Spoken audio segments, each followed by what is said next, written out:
لو ناوي تبدأ في الغوص الحر، أول حاجة لازم تعرفها هي رفيق التدريب أو عوامة الغوص الحر أو البوية.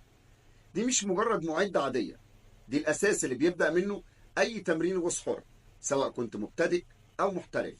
هي مش بس مكان بننطلق منه، دي كمان نقطة أمان واستراحة بين الغطاسات. الحبل اللي متثبت فيها هو دليلنا الأساسي تحت المية، اللي بنصحح اتجاهنا أثناء النزول والصعود من خلاله. ولو في أي ارتباك أو تيارات مائية، الحبل بيرجعنا للمسار الصحيح مرة تانية. تخيل إنك نازل في عمق كبير، الرؤية ممكن تبقى ضعيفة، الإحساس بالاتجاه ممكن يختل، وده دور الحبل. دور الحبل هو الطريق للقاع وطريقك للسطح. وعشان كده في أي تمرين غوص حر لازم تبقى متأكد إنك قريب منه دايما ومركز على إحساسك بالحركة عليه، ولو في أي مشكلة تقدر ترجع للسطح بأمان في ثواني. مش بس كده، العوامة دي نقطة تجمع الفريق، والحبل هو اللي بيربط بين السطح والقاع.